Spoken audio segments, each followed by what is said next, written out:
안녕하세요, 여러분. 평범한 개발자입니다. 위젯 테스트 이야기 이어서 가보도록 하겠습니다.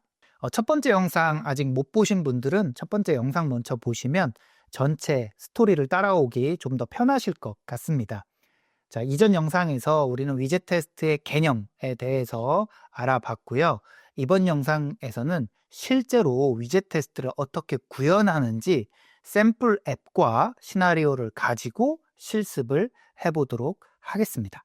먼저 샘플 앱을 소개해 드릴게요. 위젯 테스트라는 거는 화면을 테스트 코드로 검증하는 거기 때문에 이 화면이 어떻게 구성되어 있는지 이해하는 게 중요합니다. 그래서 샘플 앱이 어떻게 구성되어 있는지 큰 구조에서 여러분들이 이해하는 게 중요하니까 이 설명 집중해서 한번 들어보시면 좋겠습니다. 우리 샘플 앱이 이렇게 생겼는데요. 이 페이지에 있는 위젯들을 우리가 검증을 하는 거예요. 자, 그러면 이 페이지가 어떻게 구성되었냐부터 설명을 한번 드려볼게요. 이 페이지는 자 보세요. 요게 하나의 아티클입니다. 요게 두 번째 아티클이 되겠습니다. 이런 아티클이 총 10개가 아래로 스크롤되면서 배치되어 있는 화면입니다. 하나의 아티클은 요 카드라는 위젯 안에서 표현됩니다. 카드라는 위젯 안에 이렇게 네트워크로부터 받아온 이미지 URL로 이미지를 출력하는 썸네일 이미지를 출력하는 위젯이 하나 있고요. 여기 네트워크로부터 받아온 이미지, 프로파일 이미지를 출력하는 부분이 있습니다. 요거는 서클 아바타라는 위젯을 이용했습니다. 작성자 이름, 작성 날짜가 출력되고 있고요. 타이틀과 컨텐츠 영역이 있습니다. 그리고 태그를 출력하는 부분이 있습니다. 요 전체 카드 한 장을 아티클 하나라고 보면 되겠습니다. 요 아티클 정보는 앱 내에 있지 않습니다. 외부에 워드프레스라는 블로그 플랫폼의 API를 이용해서 외부로부터 받아옵니다. HTTP 통신을 이용하는 거죠.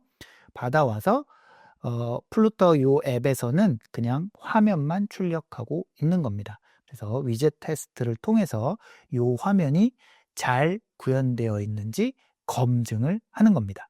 소스 코드를 한번 살펴보겠습니다. 화면의 그 페이지 코드를 좀 간략하게 표현해 놓은 겁니다. 전체 코드는 GitHub 샘플 코드 다운로드 받으시면 다 보실 수 있어요. 그렇게 복잡하진 않은데 코드 길이가 길어서 설명하기는 조금 적절하지 않아서 제가 이렇게 요약해서 가져왔습니다. 핵심적인 것만 보면 되고요. 스테이트풀 위젯으로 구성되어 있습니다. 그리고 컨슈머 프로바이더 패키지를 이용해서 상태 관리를 하고 있는데 그 프로바이더 패키지로부터 제공된 아티클 프로바이더 객체를 이 페이지에서 읽어오고 있습니다. 컨슈머를 통해서 읽어오고 있고요. 아티클 프로바이더 객체로부터 10개의 아티클을 읽어옵니다. HTTP로 받은 데이터를 워크아웃 아티클 리스트에 담아둡니다. 그래서 이게 실제 데이터가 들어있는 리스트라고 생각하시면 되고요. 이 리스트는 HTTP를 통해서 데이터가 만들어진 거예요. 그 녀석을 10개의 아티클을 리스트 뷰를 통해서 화면에 출력을 하는 형태입니다. 이해되시죠? 그럼 여기에 이제 그 카드 위젯의 모양 하나하나가 구현된 코드가 들어가면 되겠죠. 이게 전체 큰 구조로 코드를 요약해서 살펴본 거예요. 다시 앱으로 돌아가서 요게 지금 우리 샘플 앱이에요. 말씀드렸다시피 리스트 뷰와 카드로 구현이 되어 있는데 그러면 요 화면을 보고 나는 이 화면에서 뭘 검증할 수 있을까 이렇게 생각했을 때 무수히 많은 시나리오가 나올 수 있는데 제가 그 중에 한 6가지, 7가지만을 한번 말씀드려 볼게요. 일단 리스트 뷰가 이 페이지에 존재해야 됩니다. 그래야 여기가 스크롤 될 거니까. 그래서 리스트 뷰가 존재하는지 검증을 해볼 수 있어요. 두 번째, 이 썸네일 이미지가 잘 나오는지 검증해 볼 수 있습니다. 이미지를 URL로부터 받아오는 거기 때문에 이미지가 나올 수도 있고 안 나올 수도 있겠죠. 근데 썸네일 이미지가 있는지 검증해 볼 수 있을 겁니다.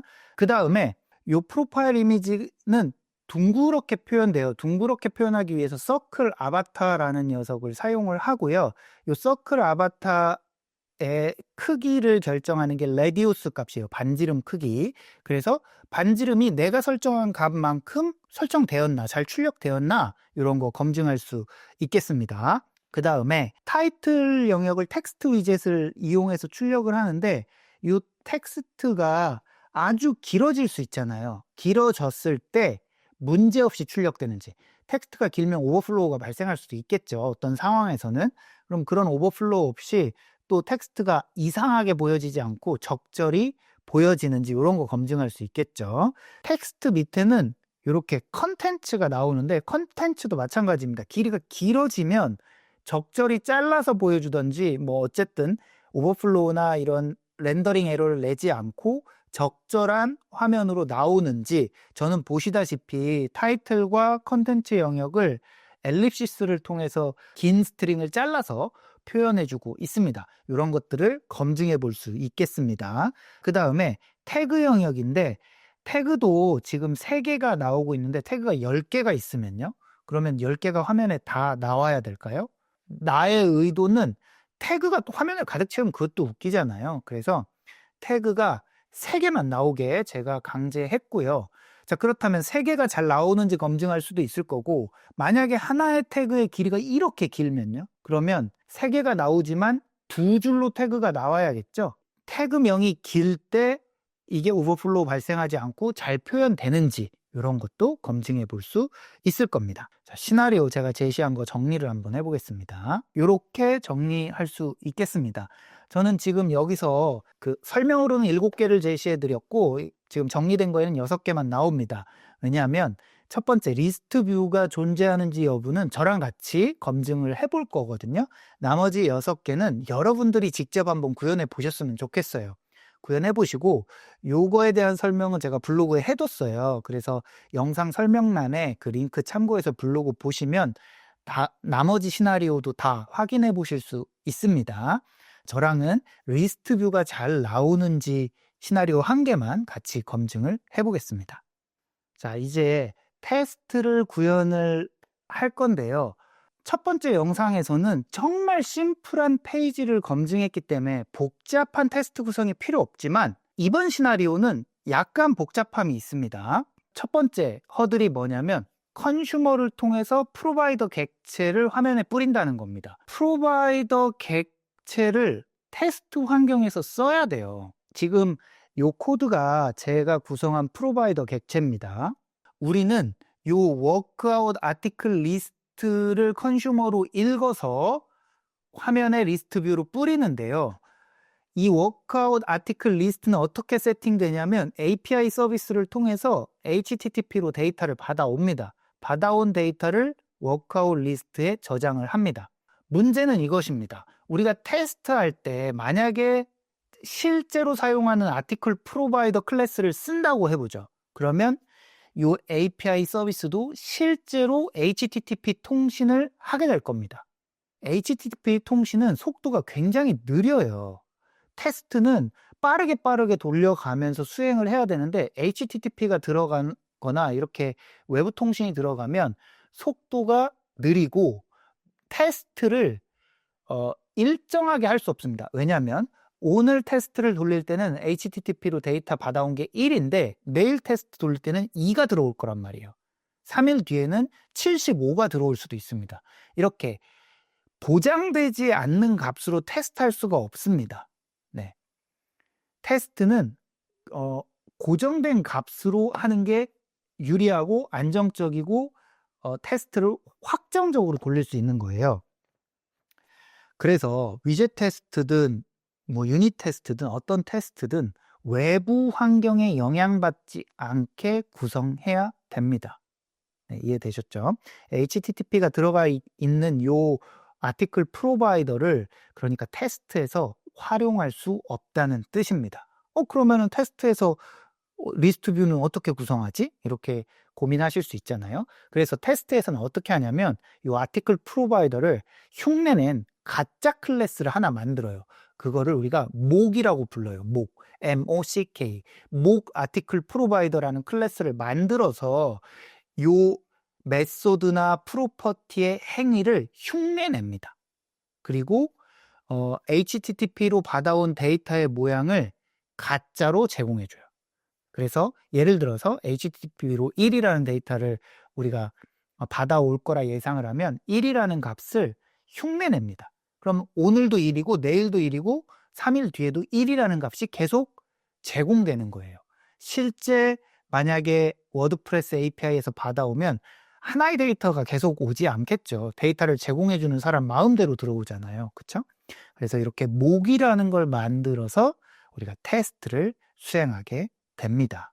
그러면 이제 목이라는 클래스를 만드는 방법을 알아볼 건데 복잡하지 않습니다. 왜냐하면 패키지가 있거든요. 여기 이렇게 모키토라는 패키지가 있고요. 다트팀에서 배포한 겁니다. 그러니까 공식적인 패키지고 안정적이겠죠. 다른 목을 도와주는 패키지들 좀 있습니다만 저는 모키토로 설명을 드리겠습니다. 여러분들이 원하시면 다른 거 쓰셔도 돼요. 목을 대체해 주는 거. 그 목을 만드는 건 직접 또 만들 수 있어요. 이렇게 패키지 이용하지 않고 참고하셨으면 좋겠고, 패키지를 이용하면 손쉽게 만들 수 있죠. 우리의 목표, 워크아웃 프로바이더의 목 클래스를 정의한다. 저는 그거를 모키토 패키지를 이용해서 쉽게 만들어 보겠습니다. 그럼 어떻게 만드는지 한번 같이 보죠. 자, 모키토 패키지와 빌드러너 패키지를 이용해서 목 클래스를 만듭니다. 아티클 프로바이더 목 클래스를 만들 거예요. 요렇게 작성합니다. 요거는 모키토 패키지가 제공하는 거예요. 요렇게 작성하면 목 아티클 프로바이더라는 클래스가 자동으로 생성돼요. 그래서 요렇게 작성해 놓으면 요런 파일이 하나 생깁니다. 요거는 파일명, 그리고 목스라는 거는 목 클래스가 정의된 파일이라는 이름으로 서픽스가 자동으로 붙습니다. 네, 그래서 article list page.mox.dat라는 파일이 자동으로 생성이 될 거고요. 그 녀석을 임포트 해놓고 쓰면 됩니다. 이렇게 정의만 해놓고 빌드러너를 돌리면 클래스가 생성됩니다. 이게 목을 만드는 방법입니다.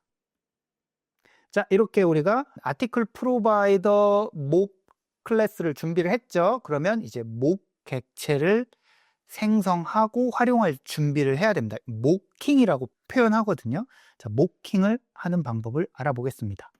우리가 테스트 위젯 작성하는 방법은 이전 영상에서 설명을 했으니까 테스트 위젯을 쓸 거고요. 테스트 위젯에 생성한 코드는 아직 작성되지 않았습니다. 그냥 우리가 쓸 테스트 위젯만 이렇게 껍데기로 만들어 놓고요. 자, 여기가 이제 셋업하는 공간이에요. 셋업할 때 우리는 가짜 아티클 프로바이더 객체가 필요하죠. 여기 가짜 아티클 프로바이더 객체를 생성합니다. 목 아티클 프로바이더라는 클래스는 모키토에 의해서 자동 생성되어 있을 겁니다. 네. 그래서 목 아티클 프로바이더라는 객체를 만들어요. 이 객체는 아티클 오브젝트 10개를 들고 있는 객체예요. 아티클 오브젝트는 이제 HTTP로 외부에서 받아와서 만들어지는 그런 오브젝트죠. 근데 우리는 HTTP 쓸 수 없잖아요. 그래서 가짜로 10개의 아티클 오브젝트를 준비합니다. 목 클래스, 목 오브젝트랑 가짜 더미 아티클 이렇게 준비를 합니다. 요만큼을 우리가 모킹이라고 부릅니다. 목 객체를 준비하는 거죠. 그럼 모킹으로 테스트가 끝나냐? 그렇지 않습니다. 스터빙이라는 과정을 할 건데요. 뭐냐면 자, 목 객체에 있는 워크아웃 아티클 리스트 정보를 요 테스트에서 참조할 때 나는 더미 아티클을 리턴해 줄 거야. 그러니까 특정 상황에 이 값을 리턴해 줄 거야 라고 정의하는 게 스터빙입니다. 네. 그래서 리스트 뷰 위젯이 잘 나타나는지 확인이라는 테스트 위젯에서는 워크아웃 아티클이 더미 아티클 수를 리턴하는데, 예를 들면 다른 테스트가 여기 있다고 쳐요. 뭐 카드 위젯이 잘 나타나는지 확인해서는 스터빙을 리턴을 뭐 예를 들면 빈 리스트를 리턴해 줄 수도 있는 거죠. 스터빙은 상황에 맞춰서 그 테스트 위젯별로 다른 값을 리턴할 수 있겠죠. 하나의 목 객체가 다른 값을 상황에 맞춰서 때에 따라서 리턴할 수 있게 되는 것이 스톱입니다. 상황을 설정하는 거죠. 자, 이렇게 when이라는 메소드를 설정을 하고 리턴 값을 then return을 통해서 정의합니다. 이 리턴 값을 정의할 때는 then answer, then throw 등등 다양한 메소드를 이용할 수 있겠습니다. 이렇게 목을 만들고 스톱을 정의했습니다. 그러면 준비는 이제 어느 정도 된 거예요. finder와 matcher를 이용해서 위젯을 검증하면 되겠습니다. finder와 matcher를 이용하려면 일단 위젯을 그 workout article list 페이지, 요게 위젯이죠. 요 위젯을 빌드해야 됩니다. 빌드해야 검증을 할 수 있으니까요. 빌드할 때는 펌프 위젯을 씁니다. 자, 요렇게 펌프 위젯으로 내가 필요한 위젯을 빌드하는데, 자, 워크아웃 아티클 리스트 페이지는 빌드되면 되지만 중요한 거는 프로바이더가 주입돼야 됩니다. 프로바이더 객체가. 그래야 컨슈머를 쓰겠죠. 만약에 얘는 얘의 프로바이더가 주입되지 않으면 컨슈머가 동작하지 않겠죠. 그래서 컨슈머를 동작시키기 위해서 프로바이더를 제공해 주는데, 실제 아티클 프로바이더를 제공할 수 없어요. 실제 아티클 프로바이더로 테스트하지 않기 때문에. 대신에 그 녀석을 흉내낸 목 아티클 프로바이더 객체를 제공하는 겁니다. 그러면 이 녀석이 진짜 페이지처럼 빌드가 됩니다. 더미 아티클 정보로 빌드가 되겠죠. 자, 이렇게 펌프 위젯을 하고요. 펌프 앤드 세틀은 여기 빌드하는 녀석들의 액션이 완전히 종료될 때까지, 마지막 프레임까지 다 빌드될 때까지 기다린다, 이런 의미가 되겠습니다. 그래서 펌프 앤드 세틀로 완료될 때까지 기다린 다음에 파인더와 매처를 통해서 화면을 검증합니다. 자, 요게 파인더고요. 파인더 중에 타입으로 위젯을 찾는 거예요. 리스트 뷰 타입을 가진 모든 위젯을 찾아요. 뭐 10개가 찾아질 수도 있고 1개도 안 찾아질 수도 있겠죠. 그런데 매처로서 나는 그럼 기대하는 값이 뭐냐? 하나의 위젯이 찾아지길 기대한다, 이겁니다. 그래서 여기서 찾은 값이 진짜로 1개면 요 익스펙트는 패스가 되는 겁니다. 이렇게 우리가 화면을 검증하는 거죠. 그러면 실제로 테스트를 한번 돌려볼게요. 요 리스트 뷰 위젯을 찾는 테스트를 돌려보겠습니다. 자, 이렇게 테스트 코드를 작성을 해놨습니다. 여기 전체 테스트 코드가 아니라 요 테스트 위젯 하나만 런을 시켜보겠습니다. 자, 이렇게 보시는 바와 같이 테스트 위젯 하나가 잘 패스되는 것을 확인할 수 있습니다. 실제 사용될 만한 샘플 앱을 갖고 우리가 테스트 시나리오 하나를 구현을 해봤습니다. 아주 쉽진 않지만 그래도 뭐 엄청 복잡하지도 않죠. 요약을 한번 해보겠습니다. 테스트를 하기 위해서는 일단 목을 만든다, 모킹. 그 다음에 그 목 오브젝트로 스톱을 정의한다, 스톱잉. 그리고 정의된 요 상황으로 검증할 위젯을 빌드한다, 펌프 위젯. 그 다음에 파인더와 매처로 검증을 한다. 이렇게 4가지 스텝이면 테스트 위젯 시나리오가 끝나는 겁니다. 물론 더 복잡한 상황들도 많이 있습니다. 그런데 요렇게 단순한 시나리오들도 테스트 위젯에서 많이 사용되니까요. 여러분들도 나머지 저랑 같이 하지 않은 나머지 시나리오들 한번 해보셨으면 좋겠습니다. 자, 이번 영상은 여기까지 하겠습니다. 고생하셨습니다. 안녕.